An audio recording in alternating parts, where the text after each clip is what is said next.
This video is a combination of stories from a video that Corpse Husband narrated for us a little while ago, but was taken down, as well as stories urmaker and I recorded from Brosgram. Enjoy! I was about 3 years old at the time. My brother was 5. Our parents were going through a divorce, so my grandparents offered to look after me and my brother until the divorce was final so that we weren't caught up in the mess. My grandparents' anniversary was coming up, so my grandmother thought it'd help our mother take her mind off things to spend some time with us so she could relax. She and my grandfather went out for the evening and left me and my brother home with our mother for the night. Things seemed to be going good at first, nothing out of the ordinary. It was starting to get a bit late and my brother and I were sitting on the living room floor watching television. After a while she asked if we had heard anything, and I remember we both looked at her and she had this worried look on her face. She muted the television for a moment to listen, and we started hearing noises coming from our basement. It was the sound of our bathroom door in our basement swinging open and closed again. It sounded like someone had just walked into the bathroom and slammed the door. But that couldn't be possible, seeing as how me, my older brother, and our mom were the only ones in the house at the time. Mom dismissed it at first, reasoning that the house was just old and old houses usually make strange noises. So we went back to watching television again for a while. After about an hour or so had passed, it was around 8 o'clock, almost time for my brother and I to go to bed. Mom muted the television again and told us to be quiet. We listened for a minute and didn't hear anything at first. Then after a while, we began to hear the sound of pounding coming from the basement just under the living room floor. It was soft at first, but as it went on it got louder and louder. The sound encircled the living room almost like a shark circling in on its prey. It got closer to where my brother and I were sitting as it circled around us, growing louder and louder until it finally sounded like someone was banging on the living room floor under us with their fists, trying to break through the floorboards. Me and my brother jumped up onto the couch and huddled ourselves close around our mom, who was curled up on the couch and was just as scared as we were. The sounds of the pounding slowly subsided. Mom frantically dialed the restaurant where my grandfather said he and our grandmother would be. After a while, my grandfather picked up and asked what was wrong. Mom told him what we were hearing. My grandfather is still a firm skeptic. He doesn't believe in ghosts. He told her it was probably just the pipes rattling and that she was just under a lot of stress from the divorce and her imagination was running away from her. He then told her to be sure to have us in bed by 9 o'clock and he would see us in the morning, and he hung up. A few minutes went by and we were still huddled together on the couch. Mom did her best to stay calm and hold herself together for me and my brother, saying that Granddad was probably just right. It was an old house after all. So we just went back to watching television, trying to take our minds off of the situation before we had to go to bed. I'm not exactly sure what happened next, but a strong feeling of fear came over my mom as she turned off the television. I could see it in her eyes as my brother and I both looked back at her. We sat there in silence for only a moment. The air was dead quiet. Then the banging started up again, louder than ever. It sounded like someone was frantically trying to break through the floor in a fit of rage. Mom picked up the phone and dialed the restaurant again, but the phone wasn't working. She picked us up both from the floor and pushed us into the main hall and ran to the kitchen to get us our coats from the chair at the end of the table next to the basement door. Suddenly, me and my brother both heard what sounded like a set of heavy combat boots stomping up from the basement stairs and a hair-raising slam against the basement door. It sounded like whoever or whatever was down there wanted to get out. We then heard a tumbling noise as if someone had thrown a chair down the basement stairs. Mom didn't waste a second in getting us the hell out of the front door. She practically threw us outside and we spent the rest of the evening in her car until our grandparents returned home. Our grandmother's car finally pulled into the lot at the top of our street and my grandfather saw that we were sitting in our mom's car and he got angry. He demanded to know why we weren't in bed before they returned home. Mom told them everything. You could just tell by the way she spoke that she was shaken. My brother and I confirmed everything she said, but our grandfather had none of it. He went up to the locked room on the second floor and grabbed a pistol from the gun cabinet and demanded my mom follow him to the basement so that he could show her that there was absolutely no one else in the house. But she refused to follow him into the basement. Of course, after checking everything over, nothing was found to be broken, so there couldn't have been anyone else in the house. Our grandmother didn't need convincing. She had always believed in ghosts. She had stories of her own encounters with the paranormal, But either way, Mom never spent another night in her grandparents' house alone after that. To this day, she refuses to stay after dark. My brother is 30 now and I'm 28. Our grandmother has since passed away and our grandfather's health hasn't been what it should be, so I stay with him and I look after him. To this day, I don't know who or what was in our basement that night. I hope I never find out. But every time my grandfather asks me to go down in the basement to get something for him, I always get the feeling that there's someone watching me down there. And every time I go down there, the bathroom door on the far side of the basement is always open, no matter how many times I close it. Every time I go down there, that goddamn door is always open. A little update on this story. I've looked into the history of my grandfather's house where this event took place. As it turns out, several of the previous owners had died on the property. One person had a heart attack and died in his sleep in one of the bedrooms on the second floor. A second person had died of a blood clot in her brain in our living room. And the third, being the original owner of the house when it was first built in 1911, had fallen down the basement stairs and broke his neck against the wall of the foundation. Could this have been him in our basement? Junior year of high school, my parents got a job offer out of state, and so I was forced to move all across the country. I started a new school late into the academic year, mid-March, and had a hard time fitting into the new school. All I wanted was to make a friend, but was too shy to talk to anyone. It was around this time that my friends left MySpace to join Facebook, so I did the same to keep close to them.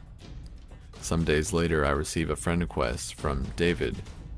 David was a guy that I had been friends with in my old town. Well, he wasn't exactly my friend, but rather the friend of another friend. My friend Jerry had introduced me to the group and would bring him along every time all of us hung out. We knew that David was a year older than us and that he had gone to a different school, but other than that, we didn't really know anything about him. In fact, we kind of always just referred to him as Jerry's friend because he never even bothered to talk to any of us. So when I received a friend request from him on Facebook, I was more than confused. He had hardly spoken to me when I had lived near him, so for him to want to be friends with me after all of this time just seemed a little strange. But I was so lonely and desperate for friends that I didn't care. Other than that, nothing really seemed off about him, at least not at the time. Looking back, I do remember that he had hardly any pictures or friends when I first accepted his request, but like I said, this was around the time that people had just started using Facebook, so it didn't seem all that weird for him to have such a barren profile. And over the years, his friends list got a lot bigger, even more so than mine, so I really didn't think anything of it. But anyway, I digress.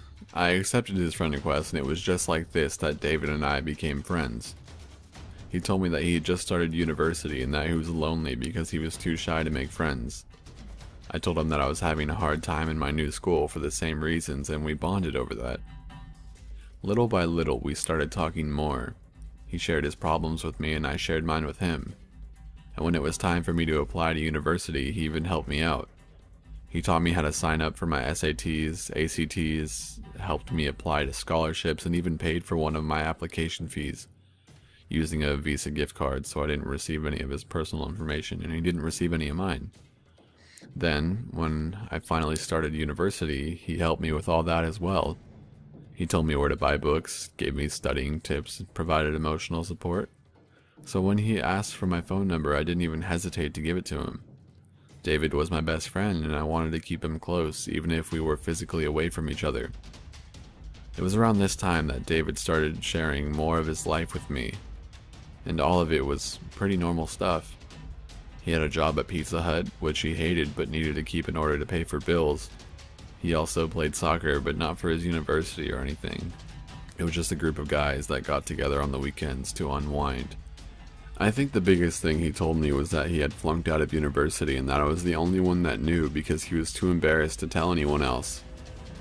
And at one point, he also had to move back in with his mom, which he hated a lot. 2, maybe 3 years into our friendship, my family decides to take a trip back to the city where we had lived prior to moving all across the country, and I excitedly tell him and all of my old high school friends. Most of them were pretty excited about the idea of us all hanging out together again because after high school we had all just gone our different ways. But when I contacted David about it, he showed little interest in hanging out with us. I thought it was weird. I wasn't some stranger he had met online, but rather someone who had been in his life for many years. I kept insisting and asking for a reason, and then he finally gave me one.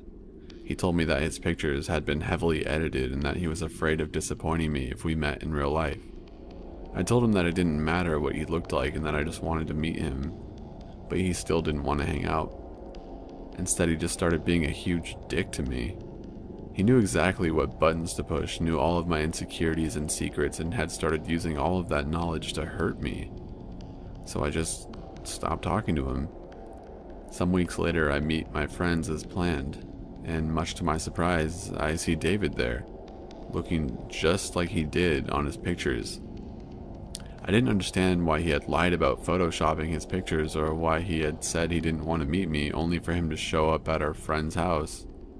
But I was so angry at him that I didn't ask any questions. I just kept waiting for an apology, but David wouldn't approach me. He was treating me like he treated me back when we were in high school. I was really upset, but given that he had been such a huge dick to me, I just figured that this was just another attempt at getting under my skin. We were all drinking and talking about what we were up to, and when it was his time to share, he pretty much just said the same things I already knew about him. He said that he wished he was still in university like the rest of us, but that he had flunked out and he was just living with his mom. Said that he was miserable there and that he wanted to move out, but that his job at Pizza Hut wasn't paying him enough for him to move out on his own. At this point, though, I was already pretty pissed off, and the alcohol had given me enough courage to finally ask him why he had been ignoring me. He apologized, but admitted that he hardly remembered me, which hurt my feelings, but also pissed me off even more. I told him about Facebook and about our text messages, and he just kept insisting that he didn't use Facebook. Apparently, he had used MySpace at one point, but had stopped using that when he had switched over to Tumblr. A Facebook account was something that he hadn't even considered making. I asked him about the text messages, and he just said that I had probably confused him with another David because he had never even had my number. I thought that denying it was a lousy excuse, but Jerry backed him, which pisses me off even more. The thing, though, was that David hadn't just been talking to me on Facebook, but also to a bunch of us. So when we kept calling him out on his shit, he just told us to text this David guy to prove that it wasn't him. He set his phone on the table and I texted him, but no new messages appeared on his phone. Then, while we're all arguing how we need to give it some time, the David that I had been talking to for years responds, proving that we had been talking to a fake all along. Things turned pretty awkward at this point, with all of us feeling angry and betrayed, and David obviously feeling extremely violated. So with all of us wanting answers, we open up our friend's laptop and search for David's profile on Facebook. The first thing that David points out is that whoever this was, they were using his mother's maiden name and not his real last name. And that while most of the people on his friends list were people that he knew in real life, none of them were people that he had kept in contact with. His display picture was also of a dog, which he owned years ago, but had died since then, just like the fake David had told me. All measures that, looking back, I'm guessing were used by this person to keep David's close friends from actually finding him on Facebook. The older pictures on Facebook had been taken from his MySpace back when he had still been using that, but most of the newer ones had been taken from his Tumblr, which he apparently uploaded pretty often. The weirdest thing, though, was there was some pictures he swore he had never seen before. These were all pictures of his soccer games taken from the audience, which the fake David had said his brother had taken. The real David said his brother never went to his games, neither did any of his family members or friends. Further exploring his own fake profile, David pointed out that while a bunch of status updates were things that never happened, a lot of them were accurate. Whoever this person was, they had been watching David for a long time. They knew his schedule, knew what movies he went to, knew what kind of ice cream flavors he liked, knew his favorite bands, knew practically everything about him.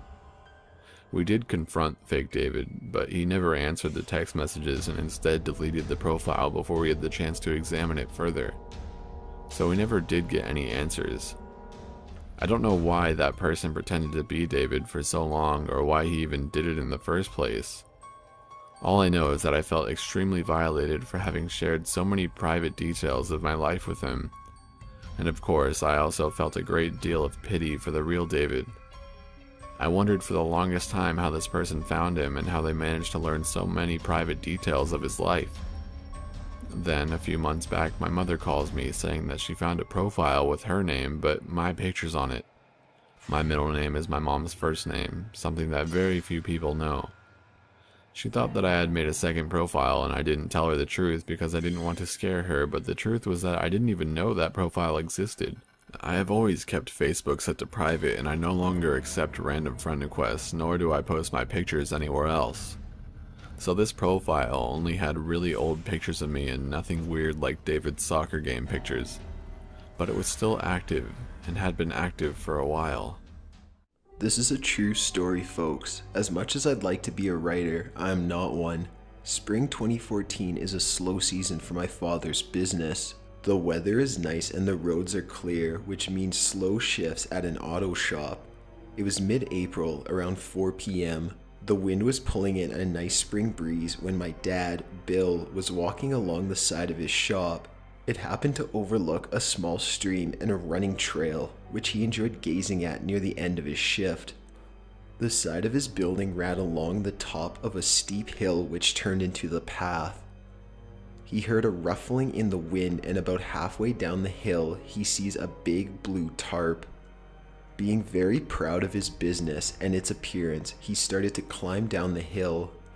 He was just about to grab for it, about 15 feet away, to toss it in the dump when he saw a car pull into the lot. He turned around and went to help his customer. When 5:30 rolls around, he closes up and goes home, forgetting the tarp. The next afternoon, Bill is sitting in his office when 3 policemen came in. They asked my father and coworkers a bunch of questions about any suspicious behavior they might have seen. Side note, my dad is extremely charismatic and friendly. He oftentimes talks people into sharing information with him that they really shouldn't. He looks like someone you can trust, and you can, and he seems to always have the insider details about things like this. He used his humor to make people feel comfortable, which helps getting strangers to open up to him. Anyway, so Bill and his coworker Hank are talking with a female police officer when she lets it slip that a body has been discovered just down the hill. "Oh shit, I was just down there yesterday cleaning. I didn't see any body though," Bill said. "Around what time? Do you happen to see a large blue and white tarp while you were cleaning the area?" she asked intensely. Actually, yeah, I almost grabbed it yesterday, but I ended up getting distracted." She asks him more questions about what time, what he saw, etc. when he asked her if the body was found in the tarp. Yes, it was. A woman jogging found it this morning around 10:30 a.m. My dad was floored. He was just there yesterday. After a few more questions, the police all head to the crime scene to finish the initial investigation. No one was allowed on the scene, and the police were asking that passers-by not take any pictures. Luckily for you guys, my dad took one from his office window. This is what it looked like. You can see near the top of the picture the running trail. Just in front of that is part of the creek that is dried up. There are the officers and such searching for whatever they were searching for. You can also see just left of the officer in black a tiny shade of blue. That would be the tarp. Fast forward a few days. The police went back to my father's shop. They noticed the security cameras set up around the building, and they were hoping that they might catch someone on tape. While transferring the data over, my dad started asking more questions about the murder. He learned it was a middle-aged man that had been stabbed to death. Not too much to go on as it seemed.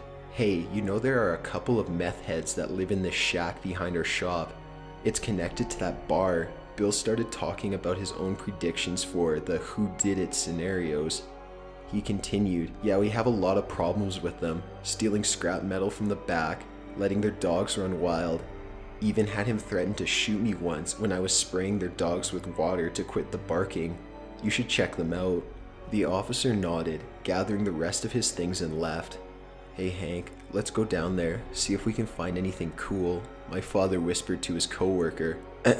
"Alright, I guess it wouldn't do any harm," Hank replied hesitantly. They started down the hill where the trench was found. The grass was flat and the tarp was now gone. They walked around for 15 or so minutes when Bill headed up the stream a little ways. The trail runs under a main road and then leads to a man-made lake. Just under the bridge, the water starts to get heavier and the trees are a bit thicker. He noticed a red Lowe's cart in one of the trees. I'm taking that for the shop, he thought, as he ran over to pull it out of the stream. Calling over Hank for help, the two of them pull it out and start wheeling it back up the hill. Suddenly, my dad stops. He sees something on the cart. What is that rusty looking stuff? Hank, stop. Look at the fucking cart. Is that blood? They looked closer and sure enough, blood. It was all over the cart. On the handle, on the wheels, and the side. But it wasn't only blood they started to notice. Hair. Human hair. Utterly stunned, my dad calls the policewoman he had been talking to the previous days and explained what they found. For whatever reason, the PD were very skeptical that this was evidence. At first, they didn't even believe my father when he told them it made no sense to make up. They sent out a car. There were 2 police officers and a CSI. The CSI asked my dad why he thought this was blood. It looks like blood, sir. I'm not sure. How do you know that this is human hair? The CIA asked. Because it looks like human hair, my dad snapped sarcastically. Why did he seem so hesitant? They used a chemical test and sure enough, it tested positive for human blood. They took the card as evidence and thanked my dad. Again, my dad tried to give his opinion on who the mystery killer might be. He suggested again that they talk with the crazy neighbors behind his auto shop. Still no information was taken down and they left with what they had. 2 more days pass. My dad is leaving the shop to get some things from Costco. There is a small dirt alley that leads to the main road, just behind his work. In the past, it had been blocked by one of the meth addicts' cars. They were complaining to my dad and his boss about the business driving cars back and forth through the alley, disrupting them. He notices it's open and decides to take the shortcut to his destination. But something was off. He saw the usual blocked car sitting in front of the shack. The door was wide open and there was someone sitting on their knees with their upper body inside the car. He got in his car and crept up, just a little, so he could see what was happening. He right away recognized the skinny red-headed woman as the female that lived in the shack. It was the shack guy's wife or girlfriend, he didn't know exactly. She was on her hands and knees surrounded with hard chemicals, bleach, Comet, OxyClean, and much more. My dad had said that he knew right then that they were guilty. For one, why would someone be scrubbing their car with straight chemicals? No water, no rinsing. It was the middle of the day on a hot June afternoon. Second, they happened to be only 2 blocks away from a local car wash. He said it felt off and he knew to trust his instincts. She just kept scrubbing and scrubbing the passenger side floor. He pulled out his phone and started recording her. Now, he's known this woman and her significant other for a few years now. Like I said, they complained about my father's workers and he complained about their dogs on and off for a while. It was all harmless bickering. My dad, always trying to be the funny guy, yells out his window as he's driving past. Covering up a murder, he laughed and drove away, hearing her say "fuck you" as he drove off. This time, when he called the police, they took it very seriously. He explained that she was cleaning the car aggressively and that it seemed like she was trying to bleach something out of her car. The next day, the PD went by to talk with the residents of the shack. The day after that, they made an arrest. After searching the shack, they found a large blood stain soaked into the plywood floor. Once the blood was seen, the wife or girlfriend crumbled and told the police everything. It was her husband or boyfriend, and the victim. The victim was named Rich. He had gone over to their little house to shoot up and get high. Someone ended up accusing Rich of putting some of the dope aside from himself and things got heated. Eventually the husband started to physically fight with Rich when he stabbed him. He bled out on the floor and died. They did not know what to do, so they stole a Lowe's cart to move him around, loaded him into the car, wrapped him in the tarp, and pushed his body down the hill. They ditched the cart, thinking the river would wash it down far enough that it wouldn't be found. My dad and Hank sit in their car while they watch the police arrest Don, the suspected murderer. He took a video of that as well. You can hear my dad very inappropriately yelling out his window, "Haha, killer," in the video. Both videos were lost when he switched phones. But here's a link to the site that reported on the events. My dad says that he's gonna start a PI business. Yeah, right. Because he solved a murder all on his own. This happened about 5 years ago after my fiance and I had been living in our house for a little over a year. I am 6 foot tall and about 225 pounds. I've always been naturally muscular and am told I have an intimidating demeanor. My fiance is 5'2", weighs maybe 130 pounds. Tiny little thing. Our house is a bi-level home where you walk in the front door and there are 2 half staircases going up to the living room and down to the basement. The only access to our backyard is through the sliding glass door in the upstairs living room and down the stairs from our deck, which is important for this story. During this time I partied a lot, way more than I should have. I was between jobs and it was toward the end of the holidays, so my interest in finding a new job wasn't quite what it should have been. Many of these nights I was out partying, I would end up just crashing with friends, which meant my fiancé spent many nights alone with our 3 dogs. I had a serious problem with substance abuse, primarily alcohol, and I'm sad to say I was letting it get the better of me. Fast forward a couple months and I had just found a new job that had random drug and alcohol tests. A godsend in hindsight. I had been sober all of 2 days and had begun repairing my relationship with my fiancée when she told me how glad she was I was sleeping at home again. I thought nothing of it and kissed her on the head and told her I was too and that I loved her. Later that night, my fiancée and I were watching TV downstairs when I thought I heard something moving in our backyard. The dogs heard it too, but I dismissed it because they just perked up their ears, but didn't seem too alarmed. A moment later I heard the noise again, and my fiancée very quickly mutes the TV and gives me a very nervous look. "Did you hear that?" she asked, looking very uncomfortable. I told her that it's probably just a few of the neighborhood cats playing in our bushes, as there are quite a few outdoor cats living in the area, but she shook her head and began insisting that this wasn't the case. Before I could even ask her what made her so sure, I hear our sliding glass door upstairs fly open. All 3 of my Great Danes and myself are on our feet in an instant. The dogs let out the most ferocious sounding barks I've ever heard and tore ass up the stairs with me right behind them. As I'm rounding the first set of stairs and the dogs are reaching the top of the second set, I see the sliding glass door slam closed and the silhouette of a man running away. I get to the door and fling it open and the dogs shove me out of the way to chase after this would-be intruder.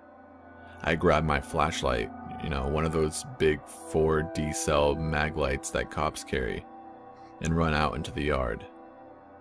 I had just made it down the deck stairs when I see the dogs freaking out at the back fence. I sprint over and jump the fence just in time to see the man reaching the opposite fence and trying to get over it. He was covered head to toe in black clothing, a thick black hoodie with the hood pulled tight to conceal his face and jet black cargo pants. Without any regard for my personal safety, I charge the man and just barely miss getting a hold of him as he makes it over the fence. Once more, I follow him over and come around the front of my neighbor's house just in time to see him hop into an old, beaten-up pickup and speed off. I watch for a moment as he speeds out of the neighborhood and disappears into the night. I run back home as fast as I can and check on my fiancée to make sure she's okay. When I walked into the house, she was sitting in the upstairs living room surrounded by all 3 of our Great Danes and clutching the biggest knife we own. She was visibly shaken, but ultimately she is a very strong woman and told me that she was ready in case I got into trouble. After calling the cops, giving statements, and triple checking to make sure every door and window in the house was locked up tight, we decided to watch another movie as neither of us were tired after the adrenaline rush we had just been through. During the movie, I asked her what made her so sure that it wasn't just cats playing in the yard.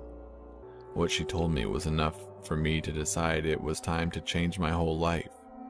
She said that for about a month now, she has been hearing strange noises coming from all around the house late at night. She would hear footsteps outside and occasionally what sounded like whispering. When I asked her why she never told anyone, she just shook her head and said she didn't know. After hearing this, I came to the realization that whoever this man was, he knew that I was never home at night and that my fiancée essentially was all alone most of the time.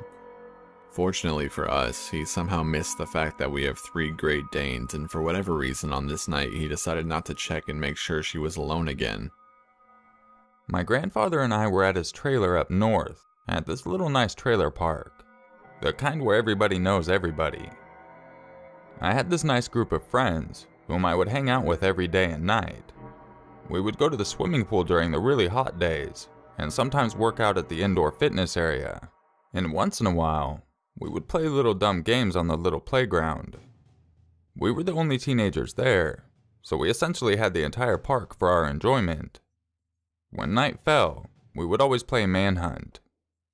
In case you don't know how this game works, the object is for one person to find everyone else and tag them. Once you were tagged, you had to join the hunter and find the others, eventually finding everyone else and resetting the game with a new hunter. The game was only fun at night, since it added a little frightening aspect to the game and made it much harder to find the prey. And of course, it would give us guys time to mac on the girls in private. One night, we decided to change the game rules a bit. Once you were tagged, you would have to go sit on the playground and sit on the highest point and wait for the game to finish. There were 10 of us when we started. Myself, my buddies Jeff, Robbie, Bam, and Dom, and then 5 other girls whose names I really can't remember, but the only one important in this story is Julie. After drawing straws, it was decided that Robbie was going to be the hunter. The rest of us booked it away from him ASAP, so that he couldn't predict where we were. One of the girls, Julie, accompanied me in heading towards the wharf to hide amongst the boats. We started the game at around 8 p.m., so it was fairly dark out at the time. Not pitch black, but enough so that you could barely see ahead of you. The fog from the lake helped keep us out of sight.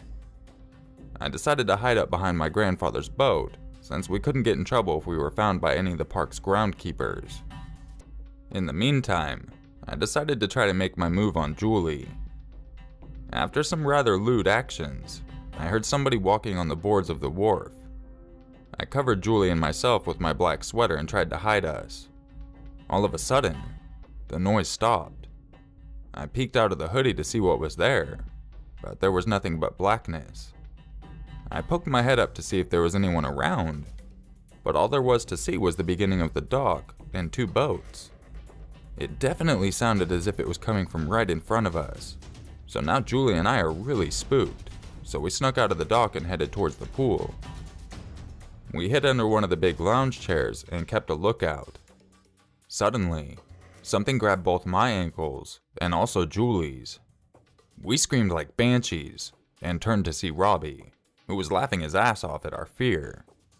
"Man, you guys are such pussies," he cackles. I take a big sigh of relief, knowing that it wasn't a wolf, or worse, a groundskeeper. Julie and I then head to the playground to wait for the game to end. We're just chilling and looking around at the stars, typical boring shit, when all of a sudden we hear a howl from the distance. Not close, but like across the park distance. Maybe Robbie found another person, I said in an attempt to crack a joke and distract Julie. She giggles and tells me she wants to sleep for a while and to wake her up when the game is over. Despite the fact that I wanted to get into her pants again while we were still alone, I obliged and gave her my hoodie to use as a pillow while I kept a watch out for the others. After some time passes, I see a figure out in the distance. I can't see much because of the darkness, but I can make out a larger figure that looks to be male. I assume it's Jeff or Bam, because who the fuck else would be out here at this time of night? So I yell, "Did the wolves get ya?" The guy gets close enough for me to see and make out that it's Bam, shuffling towards us. "That tired, huh? Maybe you should have picked a better spot," I yelled to him. "That fucker Robbie sure knows how to run, I'll tell you what," Bam says as he climbs the playground to our spot. "Sleeping Beauty here already done?" Bam exclaims as he takes a seat across from me. "Yeah, couldn't handle all this man," I say, letting out a few chuckles.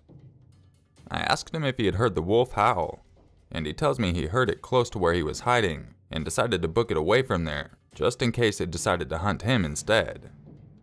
We laugh and look around the area surrounding the playground, keeping an eye out for the other people, when we hear yet another howl in the distance. Only this time, it's accompanied by 2 other howls.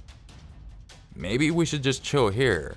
Those mutts couldn't climb all the way up here anyway," Bam declares while pulling a flask out of his jacket. A deep voice bellows from the darkness. "Want to pass that this way, cowboy?" We were just about to shit our pants as we look down to see Jeff staring up at us from the bottom of the playset. After Jeff climbs up, we pass around the flask of what I think was some cheap whiskey.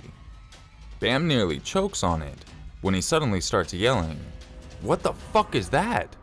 pointing behind me and Jeff.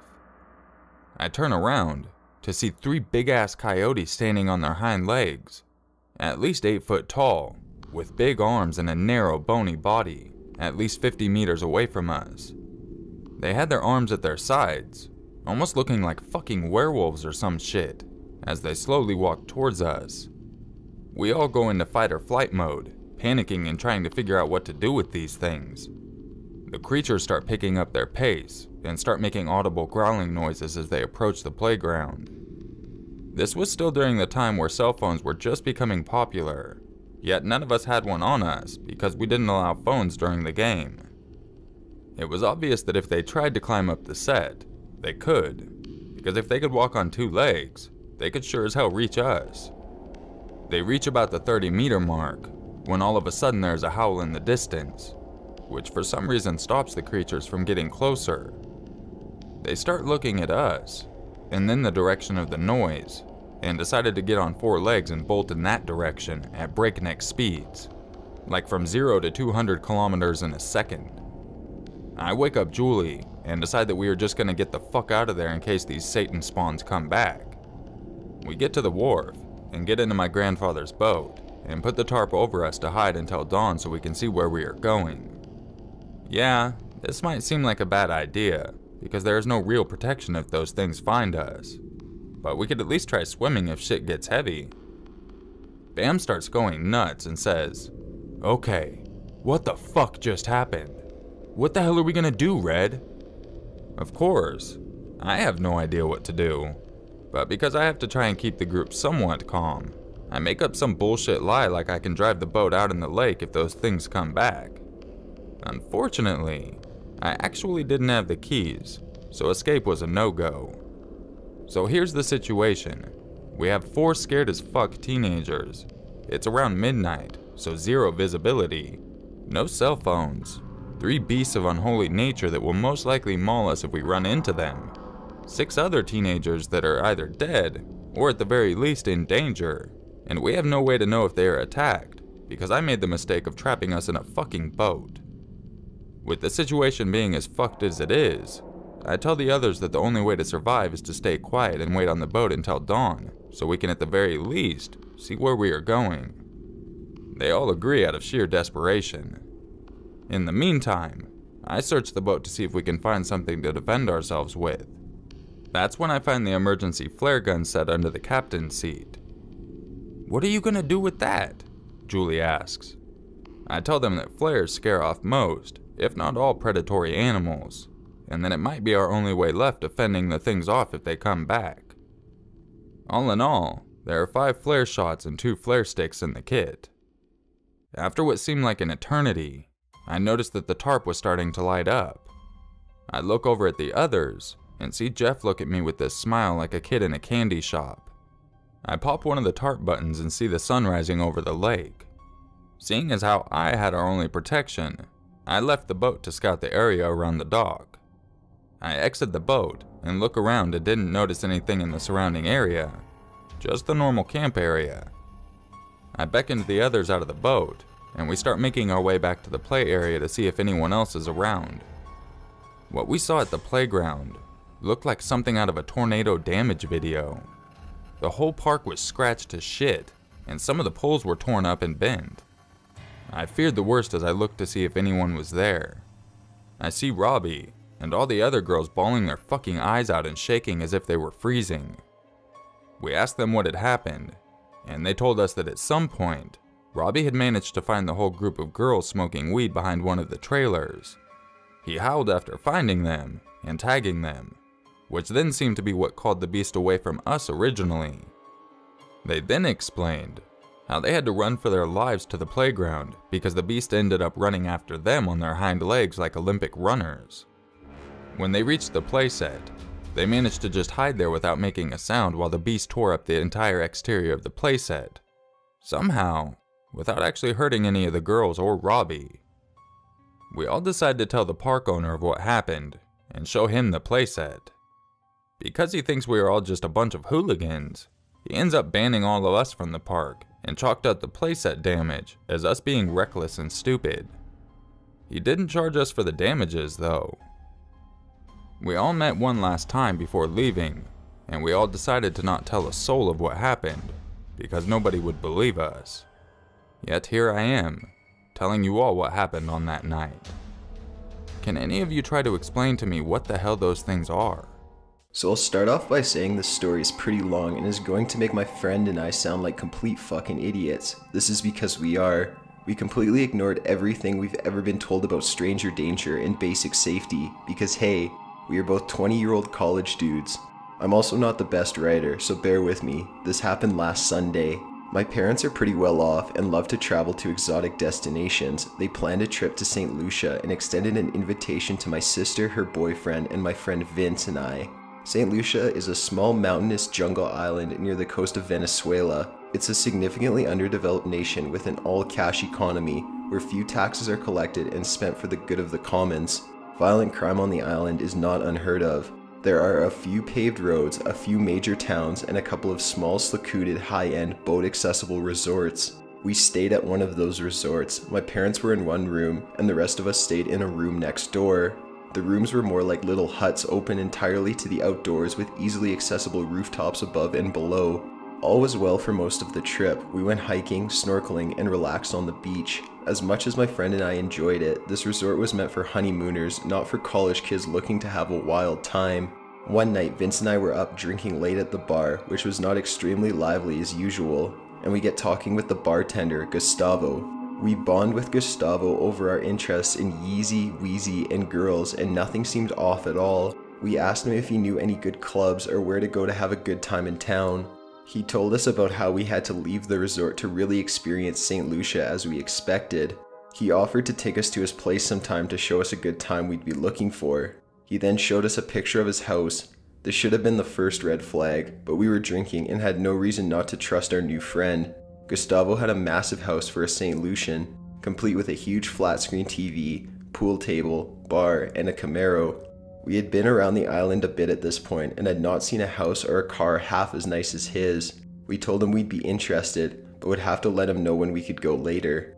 The next day we get a text from Gustavo midday saying that a boat was at the dock to pick us up. This was strange to Vince and I since we hadn't agreed upon a time. We told him we had plans and couldn't go during the day anyway. This seemed to piss him off a little bit. The next day, whenever Vince and I would see Gustavo at the resort, he lacked enthusiasm and ignored us when we said hello to him. The following day, however, Gustavo was off work and texting us like we were best friends again. He asked us if we could come to his place and told us he was making pizza and had girls lined up and some of that good. Knowing that my parents would never let us do something so risky, we told him that we could only go after 10 o'clock because my parents were most likely to be asleep at that point. He agreed but was kind of annoyed and made it sound like we owed him and better not bail again. On a side note, I've never done coke, but my friend Vincent has. I was slightly worried, but figured I'd just say no like Dare taught me to or whatever and still have a good time. Besides, we couldn't bail twice. As 10 o'clock rolled around, my parents had gone to sleep, my sister and her boyfriend had gone elsewhere, and Vincent and I finished up pre-gaming at the beach bar near the dock until it closed for the night. It started getting very dark, and as soon as Vincent and I were about to be the only ones down at the dimly lit beach area, this is when things really started to get sketchy. Around 10:45 we get a call from Gustavo saying something along the lines of, "The plans have changed, the boat taxi is no longer being arranged through the resort. My guy is coming to pick you up. The fare is going to be more expensive now, around $100 US plus tip. He's nice, but he has a temper and he's in a hurry, so don't piss him off. Look for the green and yellow boat and just get in." The unfamiliar flat and low tone of the voice he used sent chills down our spine, and suddenly we knew we were in serious trouble. We only had $140 on us together, and immediately agreed that we would wait for the boat, give him the cash, and say we couldn't go anymore. A few minutes later, we get another call saying, "My guy is going to be a little late. He has some drop-offs to make, but if you're not at the dock when he gets there, he will be knocking on room 17. Don't make him knock." Room 17 is the room my parents are staying in. Vincent is about to throw up at this point, trying to stay calm. I suggest we hide our phones and wallets nearby just in case they try to mug us. There was nobody but us at the beach at this point. I could barely make out some small boats far out in the bay, but they hadn't moved in a while. We are standing on a small rock peninsula at the side of a cliff surrounded by black water with a single dim lamp overhead. We cannot run and we cannot hide. My parents and my sister and her boyfriend may be in serious danger if we do. 11:30 p.m. We get another call from Gustavo. "There will be 3 boats coming, just get in." This is now obviously fucked. We are fucked. We are so fucked. Why the fuck are there 3 boats? Vincent and I are both pretty skinny guys. There's no way we could fight more than one person. It's the perfect kidnapping, I thought to myself. Vince and I are weak young adults who come from apparent well-off families who didn't tell anyone where we were going or what they were doing. Gustavo knew all these things and obviously had the resources and connections to pull abductions off, or worse. I spot what appears to be a security guard making rounds down the beach a ways and immediately walk as fast as I can to him with Vincent.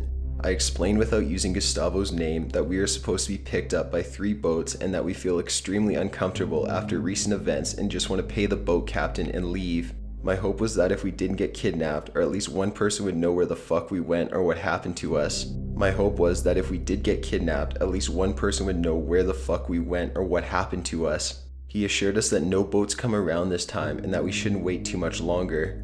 We walk not 100 feet before we get the single most chilling text I've ever read. "Did you just talk to security?" Vince and I both froze and stared at each other for a few seconds. We decided to reply and say we were just chatting with him and heading back and that we couldn't go anymore because it's too late. He quickly replied, "Don't worry, haha." We replied, "Seriously, don't send the boats, we're not going anymore." Once again, his response was, "Don't worry, haha," followed by yet another, "Don't worry, haha," and that was the last time we heard from him. I've seen the movies. Coke dealers don't usually treat rats very nicely.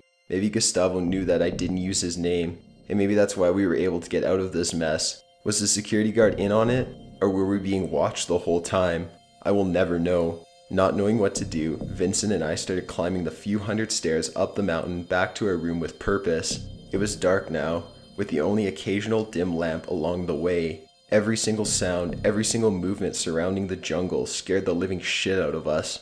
I've never felt this afraid in my entire life. We get back to the room, lock the door, and I go out on the patio to silently watch the easily climbable roof like a fucking hawk. Vincent swears that he has hands down on the edge of the roof, but they were gone.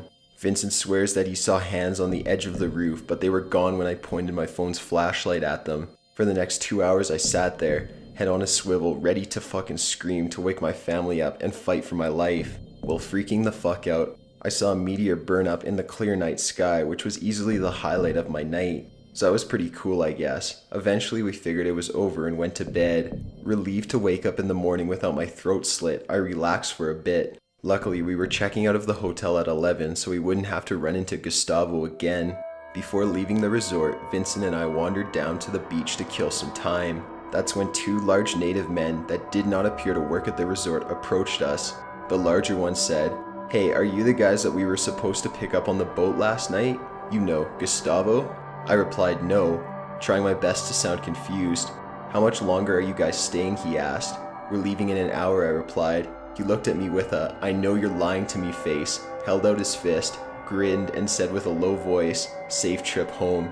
I bumped his fist and walked away trying to stay cool. It felt like everyone who worked at the resort was looking at us and whispering about us for the next hour. I just wanted to get the fuck out. I didn't feel safe until we made the hour drive to the airport and got through security. Gustavo and your friends, let's not meet again. Many spooky encounters have happened to me in my childhood and adolescence, but there are only a few that I hang on to, instead of shrugging them off and erasing them from my mind altogether. The story I'm about to tell you is long due to a chain of events, and please forgive me if the story gets a little stressed out more than it needs to be through intricate detail. So the story starts back 8 years ago. I was a fairly young kid who lived in a trailer park between 2 towns in eastern Iowa. Each town was about 5 miles out, and there wasn't much to them at the time. The trailer park was pretty desolate, and it was consumed by fields of corn and timber. Back then, it wasn't hard for me and my childhood friend Brock, who I'm still in contact with today, to stay occupied. Cap guns and lightsaber battles were part of our daily agenda. It was nice and simple. However, things started to spiral a bit, and I'm still trying to come to grips with them today. It was a cloudy and musty overhang summer day. My friend and I were doing our normal ritual of pretending to fight off Sith overlords, until one of us, I'm not sure exactly who, had the bright idea to bring the game into the cornfield. Looking back, in retrospect, it was probably one of the most foolish mistakes we made that could have saved Brock and me a whole lot of trouble. Our game shifted to the cornfield, and it was really cool, until about 10 minutes in.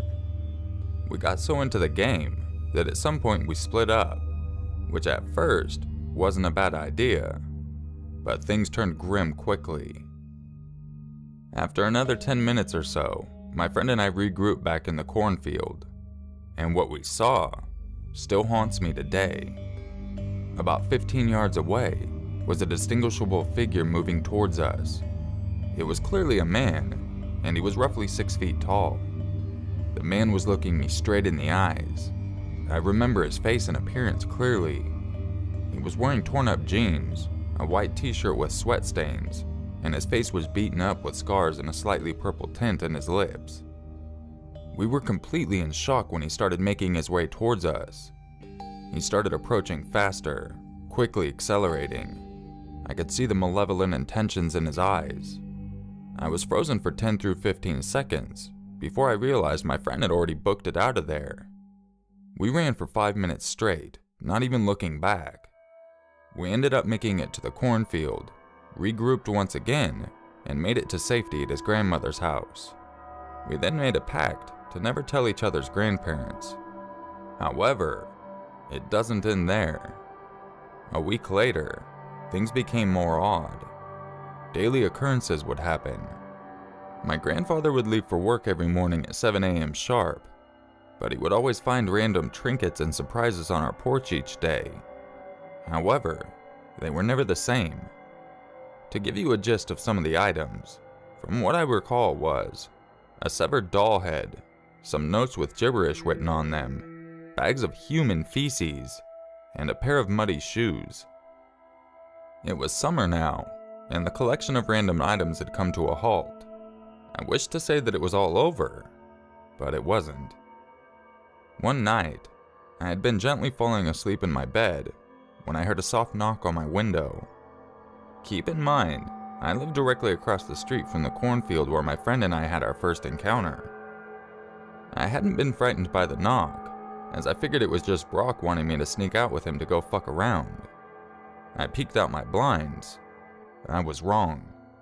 Across the street, I saw a familiar silhouette dimly lit by the streetlights, with his arms raised up waving at me. I could even see his yellow, crooked smile. I closed my blinds, rushed to my grandparents' room, and, scared shitless, told them what had happened and told them about the first encounter with my friend. They dialed the police immediately, who showed up very quickly and made a futile effort to comfort me. It only gets worse from there. Another week or so later comes the final encounter. My friend and I were not allowed to go anywhere alone. We either had to escort each other or be accompanied by an adult. On the night of this last encounter, we were at my friend's house in the yard tossing the football. Daylight was dwindling and fading into night. My friend and I were about 20 feet away from each other playing catch when I had thrown the ball past him and he had to go retrieve it. As soon as he went back to get it, I noticed his attention shift towards the alley which led to his shed door. His face grew pale and he walked towards me, trying to play it off, but he was obviously scared. He shoved me in the front door and alerted his grandmother. He said, "He's in the shed. He's in the shed and has a knife. Call the police." His grandmother didn't take a second thought and dialed them immediately. The police showed up and had to escort the man out of the shed. It turns out that he had been following my friend and I around since the first encounter, and had been taking shelter in their shed since it had never been locked. We've both moved away from the neighborhood since then, and have never spoken a word of it again. A week or so before my 10th birthday, I walked to the corner store with a $5 bill and picked up a jar of ragu for my mom.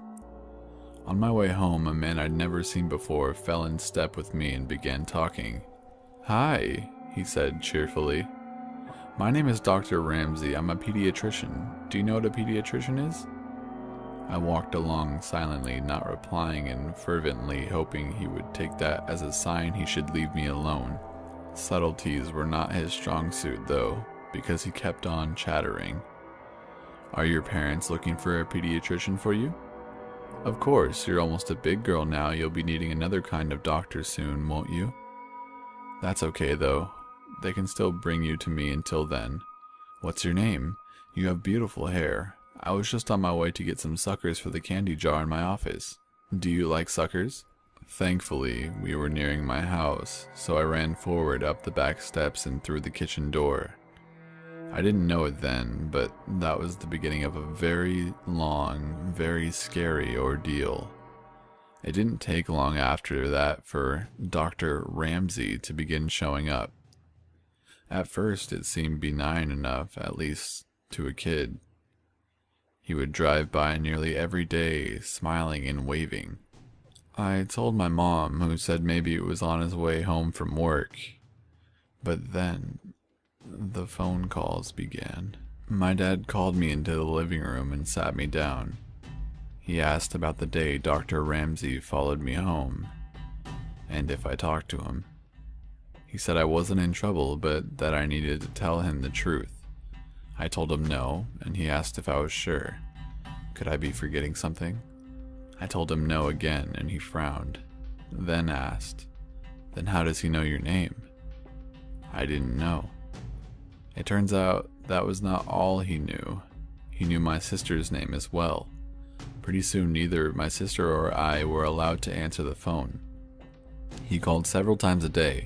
At first, neither of us knew what he was saying.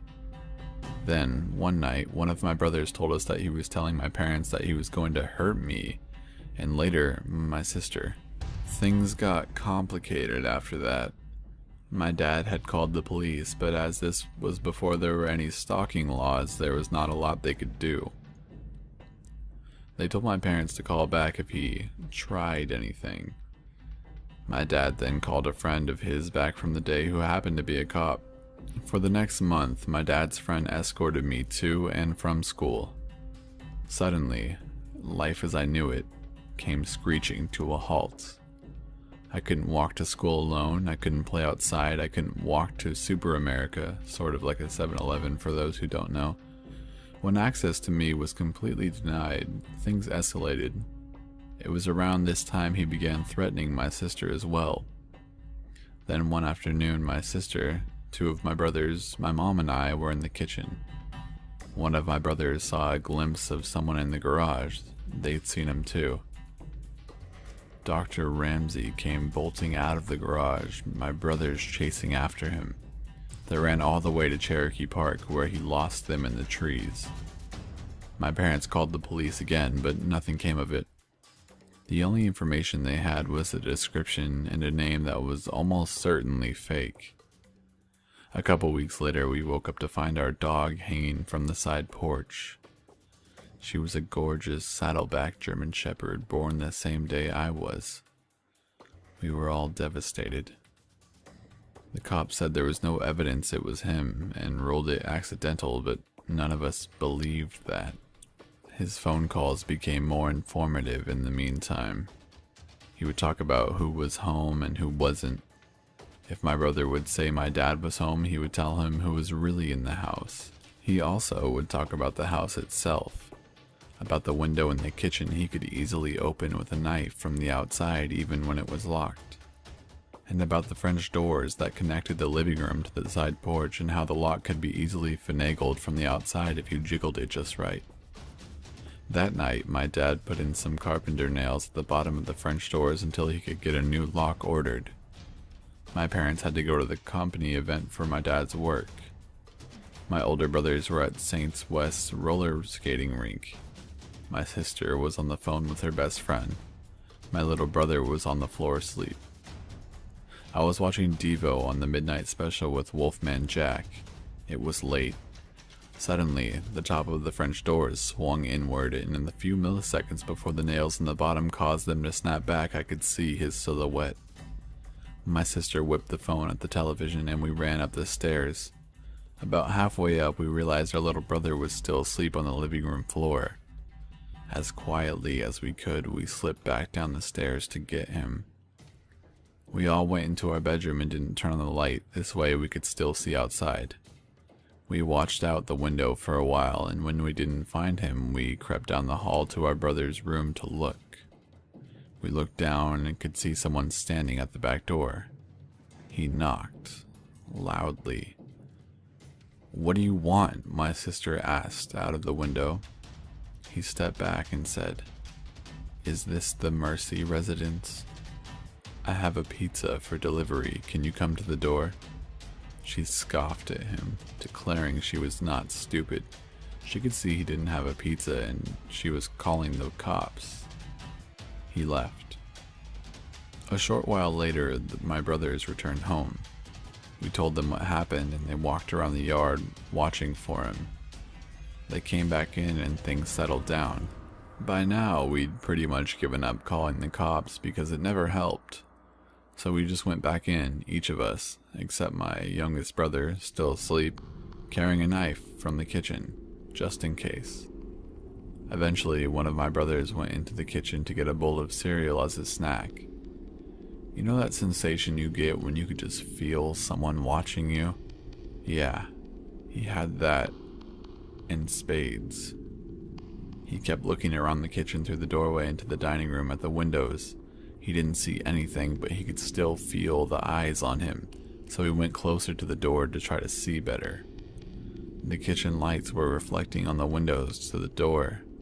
It had 3 rows of 3 windows, so he still couldn't see. He stepped closer, then closer again, until he was right up to the door, then cupped his hands on either side of his head so he could see. There, on the other side of the window pane, was Dr. Ramsey, smiling back at him. He turned to yell for my older brothers, and when he looked back again, he was gone. They went out again to look for him, but didn't see him. The next night, we were at the table playing Crazy Eights, and my brother was restless. My sister asked him what's wrong, and he said he always felt like any minute now there would be a boom noise on the door or window. Almost immediately after he finished his sentence, boom, on the window right behind him. In the chaos, the 2 eldest ran out, but he was already gone. A couple of weeks later, I was at school. We were outside on the playground during recess. I was swinging upside down when I saw that now familiar blue Ford Galaxy cruising by, moving slowly. There he was, smiling and waving. He called my name and I ran to the teacher and told her. The school had been told all about him and she took me inside right away and called my mom. That same day, my mom had gotten a call from the school office asking her to verify that my dad was picking me up, as he called to say that he was on his way. He wasn't. Not long after that, I woke up one night thirsty. I went down to the kitchen for a drink and there, sitting alone in the dark, was my dad. On the table, a gun. He was tired of the police waiting until Dr. Ramsey tried something. He was tired of his children being terrorized. He was tired of being afraid every time he left for work that something would happen to us while he was gone.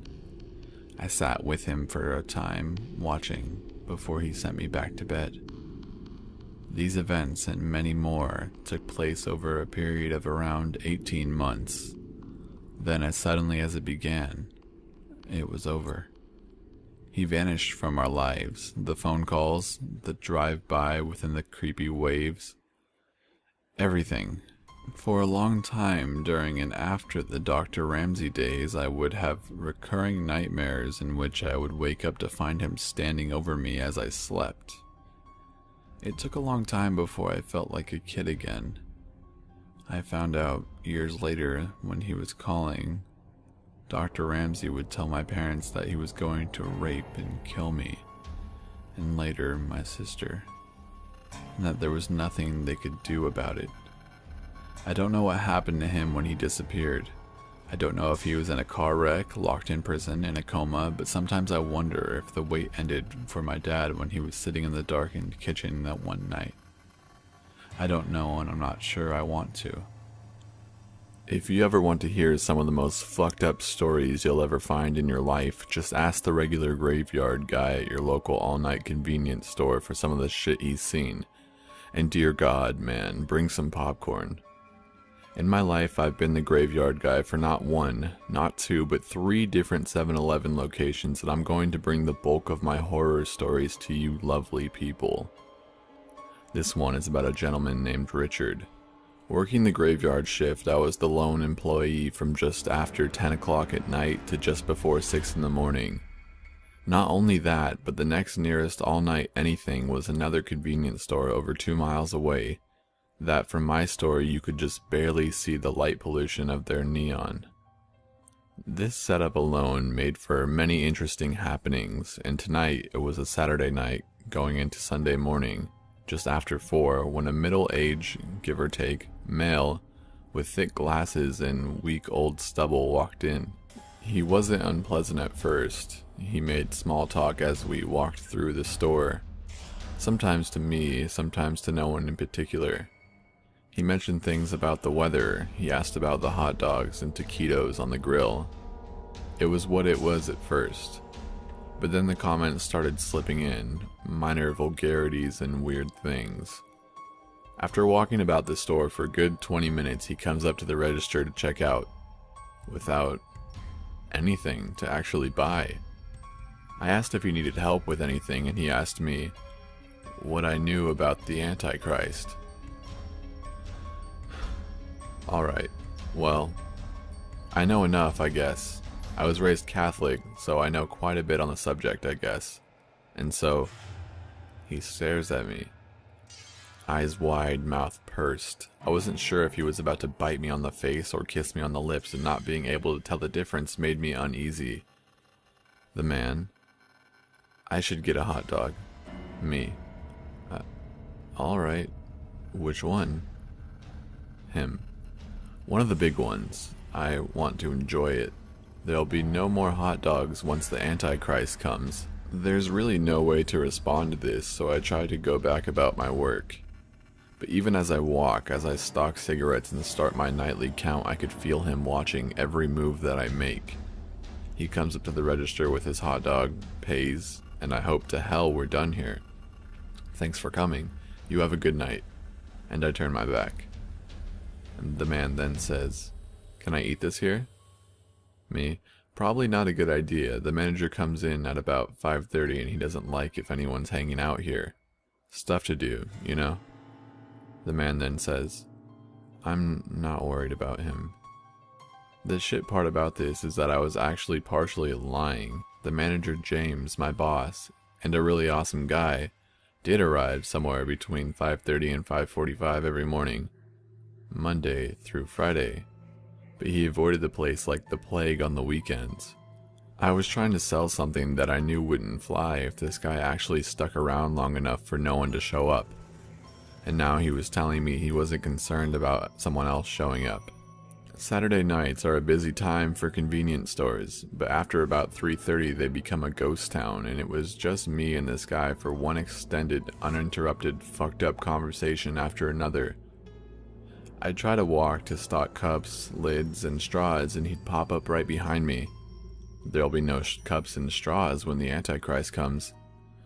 I arranged the beer and the coffee. There'll be no more coffee when the Antichrist comes. I realize it sounds like a joke, but his panicked eyes and horrible, hinting smile made it clear. He was dead serious in everything that he said.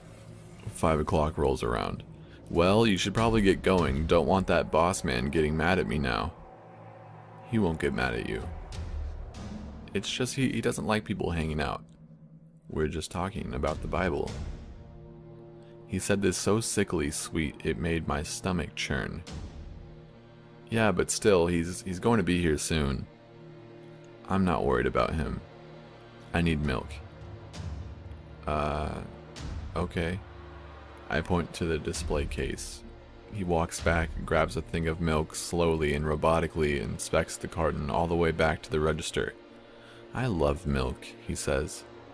Oh, really? Yeah, but there'll be no more milk when the Antichrist comes. The devil won't allow that. It's holy sustenance. Alright, so at this point I'm sizing the guy up. He's about 5'9" and I'm about 6'4", and I've got at least 100 pounds on him. So if things go south, I think I can get a few good knocks in before he pulls out my liver and puts it on his head. 5'10". Should really probably get going. The man, Jesus loves all of his children. 5'15". Boss is going to be here soon. The man, I'm not worried about him. 5'20". Is there anything else you need? The man, the devil is real. He then says my name. My full name.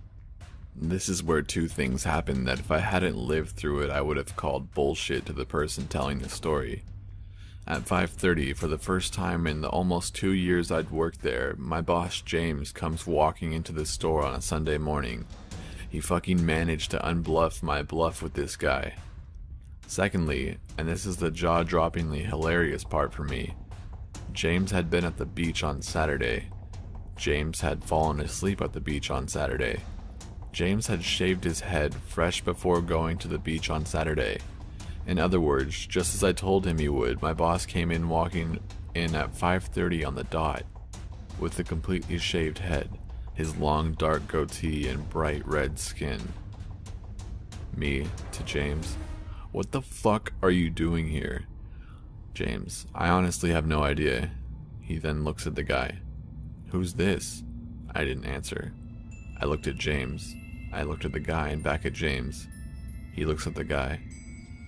Let's go outside and chat, friend, James says to him. Less than 10 minutes later, the guy was walking off and James came back into the store. So, how are you? The fuck was that all about? Oh, Richard? Well, he started telling me about Jesus. I started telling him about witchcraft. He said the Antichrist was coming, and I said I was the Antichrist. Overloaded his circuits. He left. I love James. I wish this is where the story ended, but about 3 months later I'm outside of my store and smoking a cigarette with a few regular customers of mine, just chatting away. Somewhere in the distance I hear, Jesus, Lord God, help me. I perk up, but the people I'm with don't seem to notice. Jesus, please, I know you can help me. It's closer now, and I actually say, oh, please don't be Richard. Jesus, Jesus Christ, come down from heaven and save me, please, oh please don't be Richard. Sure enough, barreling around the side of the building and heading in my direction is a panicked, screaming, sweaty Richard, covered in his own blood. The people I'm with ask the appropriate question of, dude, is he fucking covered in blood? I, on the other hand, had only one thought on my mind, and I repeated it over and over again. Don't go in the store. Don't go in the store. Don't go in the store. God damn it. I crush my cigarette out and run into the store. In the few seconds he's been in there, I now have blood all over the doors, the floors, the rugs, and the countertops. Jesus Christ, please fucking come down and save me. I grab him some towels and toss them in his direction, trying to get an idea of the nature of his wounds while dialing 911. Now, I can't be sure because I can't say I've seen it before, but it looks like quite possibly like he tried to crucify himself. Alright then, 911. 911, what's your emergency? I have a gentleman in my store who is injured, screaming profanities, yelling about Jesus, and is covered in his own blood. What? His name is Richard, and I don't know how badly he's hurt himself, but yeah. I hear her typing. She asks the store's name, the address, etc. Alright, and you said that he's screaming profanities? Richard, who can't hear her. Fuck! Me. Did you happen to hear that? Yeah. Yes, I did. And you said he's talking about Jesus? Richard, who still can't hear her. Jesus Christ, my Lord and Savior. Fuck, please fucking come and save me. Did you happen to hear that? Yeah. Yes, I did. And then Richard, in all his glory, does the one thing that makes any convenience store clerk go aggro, especially one on Graveyard. I turn away from him to give the operator the store incident number, and when I turn back around, Richard is now behind me, behind the register. I drop the phone. Richard, I don't give a fuck what's wrong with you. If you don't get out from behind my fucking counter, I will hang up with 911 and let you bleed to death right here in my fucking store. But the confrontation didn't last long. Before he could respond, there was 4 XXPD officers with me. I think the 911 operator hung up and left the area. Richard was handcuffed inside of an ambulance, and even the officers said it appeared he tried to do something harmful with religious significance. I thanked them for coming so quickly, and we laughed about the strangeness of it all. And then I asked a question I wish I hadn't. So who cleans up all the blood? That'd be you. I have a story for you, told to me by my uncle just 2 days ago when I was visiting him at his home for Christmas in rural, almost bluegrass country. I'm an occasional The Truth Is Here reader, and as a city slicker, I was curious to ask my uncle and 2 cousins, all avid outdoorsmen and ex-military, if they had ever seen anything spooky or that they couldn't explain logically while out in the woods, fishing, hunting, hiking, screwing around, etc. As for my cousins, disappointingly, neither one of them had any spooky stories. They told me about being startled or creeped out a few times by the calls of vixens and mountain lions, but nothing unexplained. My uncle agreed, nothing unexplained, but he did have a really creepy story to contribute that I thought belonged here. While I'm positive I won't be able to tell it anywhere near as good as my uncle did, he's a fantastic storyteller. I'll do my best. Furthermore, I want to be clear that this is a true story, and while my uncle is delightful to listen to, he is not known to exaggerate or lie. He has lived a life interesting enough that he has no reason to. I'll tell it in first person, but remember this is coming from my uncle who is in his late 60s. In late winter, maybe spring, 1968, I was in my last semester at the US Air Force Academy in Colorado, on my way to Vietnam as fast as I could get there. By that point I was getting bored, and I was really looking forward to graduating, and I took advantage of the increased leash we get as near graduates. A couple of times a week, I would drive up to a spot I found by the Snake River and fished for a couple of hours in the afternoons. One Wednesday, I get to the spot around 2, parked the Jeep pretty close to the bank, and got to fly fishing. A few hours went by and I had caught a couple dinky cutthroats. So I built myself a fire on the riverbank to cook them up for supper before rolling back to school by 9. I was sitting there by the fire, finishing up my second trout. Except for the river, it was quiet. I was by myself. I didn't see anything unusual, but this feeling of dread started to settle in, like something was wrong or something bad was about to happen. I couldn't put my finger on what I felt, but I was almost sick to my stomach. I decided to stay alert and see if the feeling would pass. If it didn't, I knew I had a little .38 revolver on the passenger seat of the Jeep, just in case. A fishing gun, you know. I kept picking at my trout, mostly listening for anything moving in the trees. A few minutes went by and the sick feeling was sticking around. In fact, it got worse. I thought maybe I'd sense a cat stalking a white-tailed deer. They had mountain lions up there, and those bastards are dead silent on their feet. So I knew just because I didn't hear or see anything, it didn't mean it wasn't there. I got up, slowly, casually got the .38 out of the Jeep and loaded it. I sat back down by the fire and put the .38 on my lap. I finished my trout and hustled to pack up, and I finally got myself out of there. 2 days later, Friday, I went back up to the spot to get some fishing in around noontime. I fished for hours. I think I caught 3 cutthroat that day. I was on the riverbank already frying up the fish when a game warden pulled up. I thought, oh no, they've got me now. You see, I hadn't bought a fishing license. I was going to be graduating and leaving, and I just didn't bother getting one. Now here's the game warden about to ask for my license and I don't have one. I thought maybe I could turn on the charm and maybe he'd not give me a ticket or let me go with a warning. He parked behind my Jeep and walked over. I said, "Hey there, I've got a cutthroat here. Would you like to join us?" "Hello, don't mind if I do." I chatted him up, but I think he could tell I was tense. I thought things were going well. He's here and he's eating the evidence. Are you from around here, he asked. No sir, upstate, Buffalo, New York. I'm down at the academy, graduating in May. Do you mind if I take a look at your ID? Sure can, I said, and I handed him my student ID card. He handed it back, he looked out on the river and looked back at me instead. You get up here much? Sure, whenever I can. I've been up here a couple days a week for a while. I was up here on Wednesday. His eyes sort of sharpened up and he frowned looking at me. Wednesday? Same spot? Yes sir, same spot. I've gotten lucky with the cutthroat here. Say, around what time do you think, he asked? Oh, I was here a while. I left around 4 or 5. I creeped myself out, tell you the truth. I kinda booked it out of here. 4 or 5, you say? Did you notice anything funny? See anything strange? No sir, I didn't see anything, but I got a bad feeling and I had to run. He goes on to tell me, right around 6 o'clock on Wednesday, a game warden right on the other side of the river from where we were sitting had found a dead body, freshly dead. They reckoned it had just happened. The man's ankles were bound and his hands were tied behind his back, and he was shot through the back of the head. He was bent like he was on his knees, like someone executed him. I never heard what happened after that, or what the outcome of that was, but this being 1968 outside Colorado Springs, I think that was an early drug trafficking hit. I think that's when people first started bringing large quantities of drugs through that area, so that's a story I've settled on after all these years. I think I must have heard or seen something that tipped me off, and I must have somehow perceived it when the body was being dumped. I didn't see anything that jumped out, but I think I must have felt it in my subconscious. I suspect that if I hadn't taken out the .38 and set it on my lap, something bad would have happened to me. And now, I always buy a fishing license. This is less of a creepy one-person encounter and more a whole community creeped out by one man.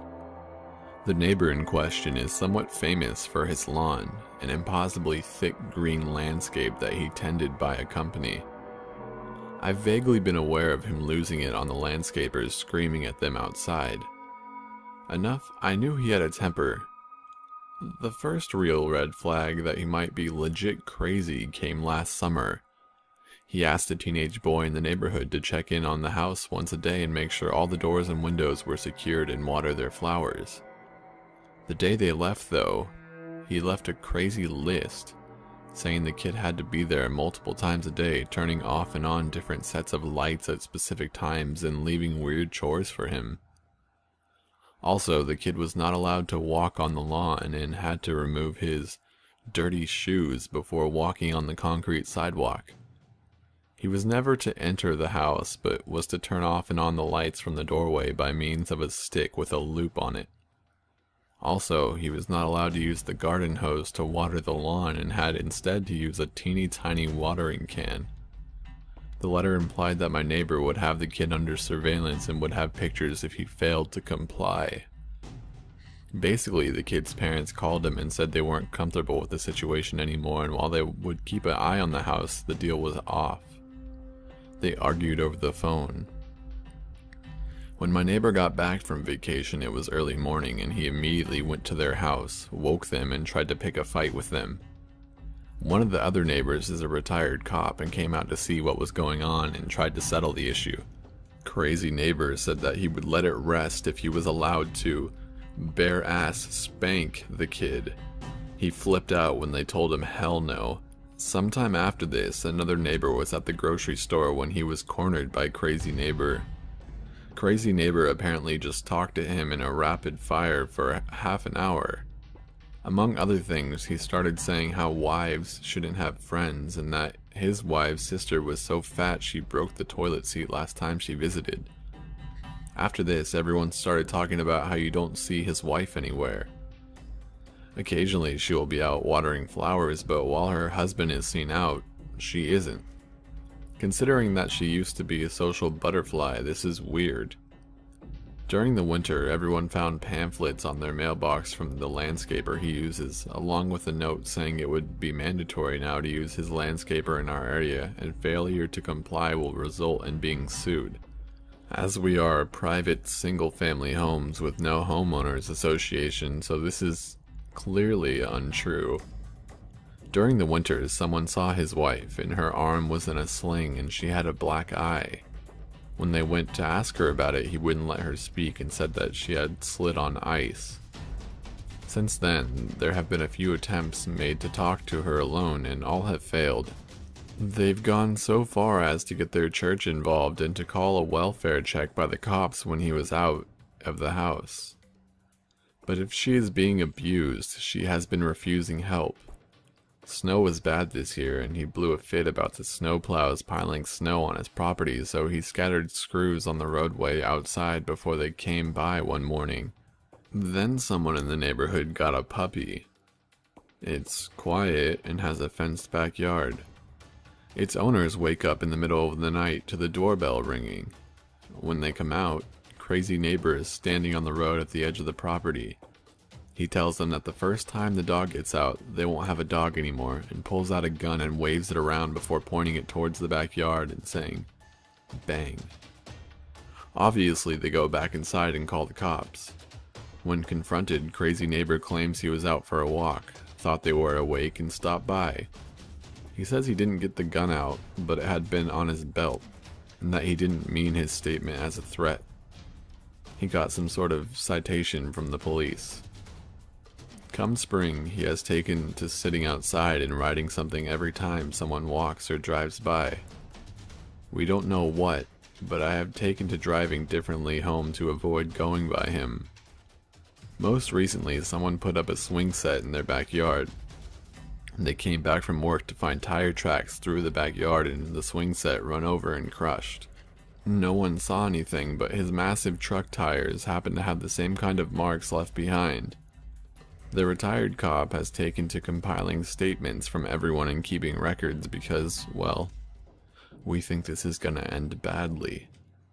I guess we all have that one area with a creepy building and terrifying stories attached to it. Where I live, it was a building where apparently shadows aren't allowed. Now, this confused all of us, because everything has a shadow, and it is quite mind-boggling to think of a place where shadows are not allowed. I also heard that this building used to be a hotspot for witches and Satanists, who do weird rituals in there. I have been invited by a couple of my friends to brave and venture into this strange building. Something for YouTube, I guess. But there have been other stories of people who have gone in there and came out different. When I say different, I mean possessed, insane, and just never again the same. But, to be honest, that just made this abandoned building even more attractive to venture into. We would all talk about it at school, and we imagined getting high and letting the drug do its work. We even started to speak of making this abandoned building our new hangout space. Eventually, it was me and two of my other friends, and all three of us had decided to go into this ghastly abandoned building. The day came, and we prepared ourselves mentally, and it was after school that all three of us met up.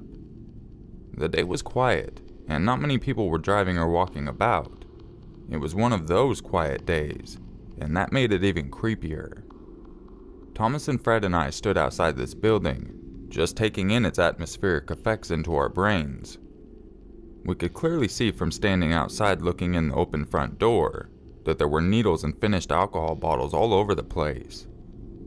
There was a street lamp just outside this building, casting a shadow of us three. As we stepped in, there was a strange tingly sensation that ran through our entire bodies, and our heads felt really light. We had torchlights with us, and when all three of us looked outside, we could clearly see that all three of our shadows were outside on the front door steps under the lamppost, and we all looked at each other and started laughing in amazement. We shined the torchlights at each other, and no shadow was formed at all. This experience completely dazzled all of us. Literally, none of us had a shadow. There was, however, a golden shiny vein running across our arms, but all three of us swore that we had never had this golden vein inside of us before. We decided to explore this building, and were muttering to each other and joking about. "This is creepy as fuck," Fred spoke. "Yeah, I know. Imagine sleeping here," Thomas replied. "I bet some have," Fred spoke again. "It's weird that we don't have any shadows anymore, being in this building," I added to the conversation. As time went by, Fred started complaining that something was following him, and he could see something moving in his peripheral. Thomas and I joked around with him about it, but Fred was serious about what he was saying, that a shadow-like figure was following him. Thomas and I then reassured Fred that there were no shadows in this building, and we shined our torchlights at Fred and other objects which showed no shadows forming at all. Then, something moved so quickly it made all three of us flinch, and Fred fell to the floor. Thomas and I quickly started to give aid to Fred on the floor, while at the same time I had noticed something strange about Fred's arm. His golden vein was chopped in half, and then it suddenly disappeared, and then black-like veins started forming around his body. Fred started shaking, and then Thomas and I tried our best to carry Fred back downstairs to the open front door. I noticed Fred's shadow that was once outside of the front door of the building, as it wasn't allowed to come in, had now disappeared, but mine and Thomas's shadows were still standing under the street lamp. Then Fred started speaking, but it wasn't his voice, but something else's. I have been without a body for a long time, and now I have found one, Fred spoke. Thomas and I tried speaking to Fred while he was in this strange state, but being inside, but near the front door, Fred started to explain to us, or the thing inside of him started to explain more things about this building. He told us that it's not that shadows aren't allowed inside, but birth shadows with masters or bodies are not allowed inside. Thomas and I looked at each other, and then something caught our eyes. Fred had a new shadow, and we could see it trying its best to adapt to Fred's body inside the building. These shadows that live in this building are lost, like samurais without a master or a purpose. The golden veins in our arms were the connection to our birth shadows, which Fred's golden vein had been cut with his birth shadow by this new evading shadow that had been waiting for us in this building for a long time. The shadow he was born with was cut off completely. Our shadows do more than just follow us. They are our first protection against demonic possession and many more. Thomas and I knew that we were also both sitting ducks and could end up like Fred. We both quickly drug Fred out of the building, and mine and Thomas's shadows reconnected with us. Fred, on the other hand, we took to the hospital. Fred is still being treated, and we hope he will get better. I wish we had never went in there. Amanda is my brother's girlfriend. At the time of this story, she was looking for her first apartment and moving out from her parents' house. Her and my brother didn't want to move in together since they had only dated for a few months. She opted instead to search for a roommate online. Browsing Craigslist, she found an ad titled something like, "Roommate wanted, females only." This sort of thing was common since the area she was looking in was mostly young professionals. The listing was for a room in a house for about $225 a month, which was quite cheap compared to most places listed. The occupant listed herself as a 23-year-old college student that wasn't comfortable with living with any males. The other roommate would have their own room and attached bedroom. So far, Amanda was into this place. However, the listing only had a single photo from outside the property. Amanda sent an email wanting to meet the occupant and tour the house. Within 30 minutes, she received an email back with all the details and time to stop by. The girl worked late hours and wanted Amanda to stop by at 8 p.m. When Amanda arrives, there is a handwritten note on the front door saying, "Door broken, use back door." Walking around the house, it looks nice but slightly unkempt. Tall grass, weeds, dusty windows, etc. Still no alarms for Amanda though. When she knocks on the back door and an older man opens the door, at first Amanda thinks she has the wrong house, but the man reassures her and says that the occupant, I forgot her name, was out and he was the landlord. The occupant asked him to meet Amanda since she was working late. He seemed pleasant and offered to show her around. Alarms start going off but aren't at red alert yet.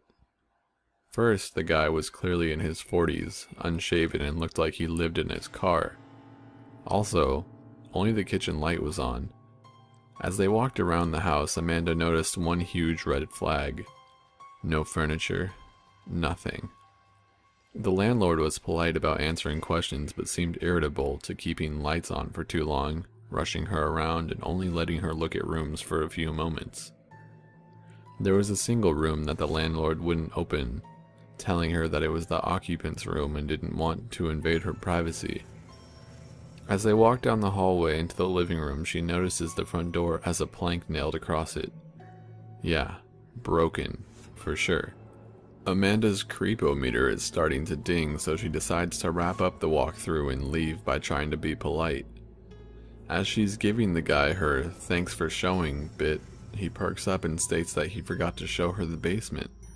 It's recently furnished and would be a great rec room, and she should take a look down there. At the time, Amanda and the landlord are standing in the small hallway between the front living room and the back kitchen. In this little hallway was the basement door. When he opens the door, it opens outward to create something of a barrier between Amanda and the back door. The basement is pitch black. He smiles, motions down the stairs, and says, "Ladies first." What happens next is nothing more than a stroke of luck. Amanda gets a text just as some random person parks in front of its house. Thinking on her feet, she pretends it's a phone call and answers her phone. "Hey, yeah, are you here? I'll come out from around back and let you in. It's great, you have to see it." With an emotion of confidence, she excuses herself around the landlord and walks out of the back door. She says the guy just looked at her like he was confused. Once outside, she sprinted to her car and sped like hell out of there. When Amanda got home, she told her mother and brother everything. Cops were called, they took her statement, and went to investigate. The Craigslist post has been removed. My family never interested or believed in the supernatural or superstitions and thought they were only just fictional stories or tales to scare kids or people away. But that all changed when we moved into this house. When I used to live in Germany, I lived in a very small town that wasn't well known. There were about over 2,000 people living there, but it wasn't special and kind of a quiet out in the middle of nowhere place. When I was very young, around 5 or 6, my parents recently got a divorce, so we moved into this very old home that has been around since World War II and had had an interesting history with the previous owners being unknown. The house had 2 parts, with the downstairs being another house connected to the upstairs house. My grandma lived downstairs with her art studio, as we lived upstairs from her. After 2 weeks since moving in, my sister was sick and my mom was at work, while I was with my babysitter at the park. My grandmother was taking care of my sister at the time, while she was alone with her at the house. My grandma decided to go outside for some fresh air in the backyard while my sister fell asleep in her room in the upstairs portion of the house. While she was outside, she remembered she forgot to feed her rabbit, which was downstairs in the dining room. My grandma was in her mid-50s, but had a sight for sore eyes and was very keen on strange things going on.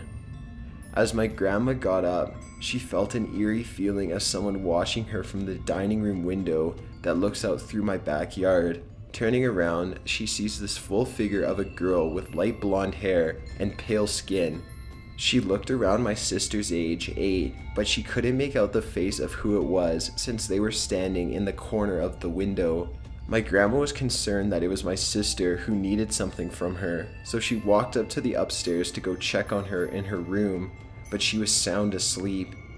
When my sister woke up, my grandma recalled the moment and questioned her if it was her who was looking at her through the window. My sister was dazed and very confused and didn't really understand the question. She replied with, "I was asleep the whole time. I don't remember getting up for anything until dinner was ready." My grandma had a pale face. She was spooked and didn't mention what happened that morning after what my sister said to her. A few days later, my mom had a best friend who was considered her boyfriend at the time. They were in a very serious relationship and were planning on him moving in with us. He was also very young, around his mid-20s, and was very wealthy. He helped my mom out with getting a job, so she was very loyal to him. My mom invited him for dinner after work so that he was welcomed into our family and wanted us to meet him. When he walked through the door of our house, he had a weird feeling surrounding him and said that he felt very cold and nauseous. He didn't like the hallway of our house, as it goes from the kitchen to my room, which is at the end of the hall. It would always be dark in that hallway because the lights would break unexpectedly, so we kind of just gave up with having a light in the hallway. When he walked through the entrance, he went to the dining room to sit down. My sister sat next to me on the right end of the table and my grandma on the left of hers, with my mom across the table from her. Her boyfriend was sitting on the front part of the table facing me. While we were eating, my mom's boyfriend thought that he saw a flower vase move across the windowsill. Moving his head up, he saw the same white figure my grandma saw. He turned white as a sheet as it darted from the dining room to the living room and disappeared right in front of him into the next room. He dropped his silverware and flew back on his chair before grabbing his coat and dashing out of the house. He slammed the door hard enough to almost break the glass and later broke up with my mom after explaining what happened that night and vowed to never step foot in that house ever again.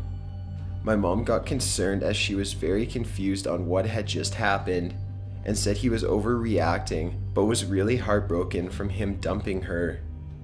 A couple of more weird things started happening and became more frequent and violent as the weeks flew by. The clock in the kitchen would always rewind every hour. Light bulbs were being smashed and shattered everywhere. Kitchen drawers would be open, faucets would be turned on, and our furniture would be moved around. My mom got really fed up with the issue and didn't really understand what was going on.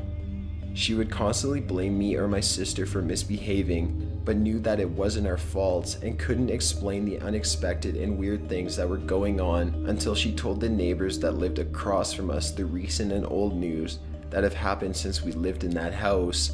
Our neighbor was very curious, yet understood my mom's situation, so he invited her to have lunch with him to discuss it. The next day after, we visited the neighbor. He told my mom some creepy information that made my mom's opinion on ghosts become more open and refreshed about the house and the area that we lived in. This area used to be a Jewish community before it was blown up by the Nazis in World War II and rebuilt as forts and houses. It was a massacre with lots of Jews being killed and sent off to camps. If you look through the bushes in your backyard, there are old gravestones hiding between the bushes and some rubble left from the houses and buildings in this area. My mom had chills all over her. Her red flags were going off and she turned pale in fear. However, my mom was reasonable and wanted to send the ghosts to a better place in peace. So she went to a synagogue to get a rabbi to cleanse the house so we can continue to live in it.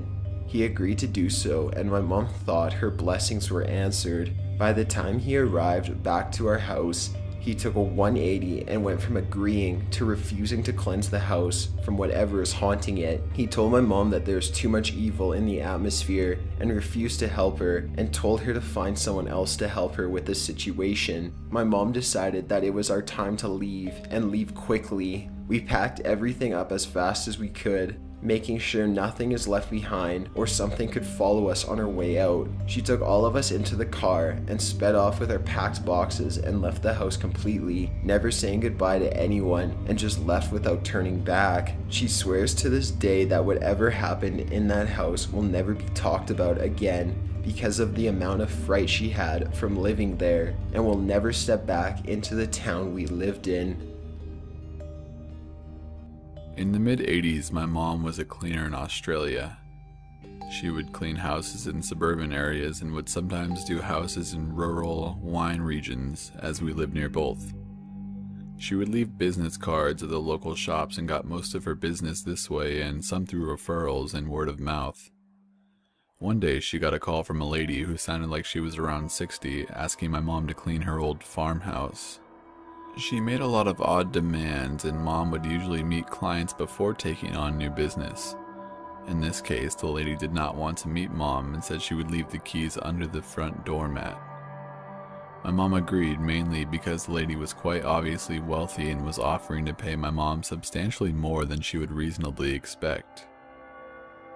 Mom went to the house on a Monday morning and said she already felt unnerved by the long driveway. The house was essentially in the middle of a very large and very empty property. She found the keys and started cleaning. About an hour into the clean, she hears the back door shut. My mom was told no one would be at the house, so she immediately felt unsafe. She stood frozen in the kitchen for what she said felt like 3 to 4 minutes, although she said it could have been longer. There was no other car on the property. She wanted to leave immediately, but had 2 rooms left to do. Both were bedrooms. She said as time passed and she heard nothing else, she decided that perhaps it was nothing, or perhaps something had fallen and it wasn't the door after all. She walked up the hallway and stepped into the bedroom. All over the bed were black and white photos. As my mom got closer, she realized the photos were all of her. Some were taken at our family home and others were taken at other houses my mom would clean, some through windows or fences. She used the house phone to call the police and immediately drove to the end of the driveway. The lady ended up being investigated but continued to claim that it was a break-in. After some time, the police stopped with their searching and we ended up moving to a new town 4 months later. Every time my mom tells me this story, I get serious chills. Absolutely a true story, too. To the day, my mom thinks that the lady had something to do with it. But why and for what purpose? Big thanks to Corpse Husband and Urmaker for being part of this video. The links to their channels are in the description below.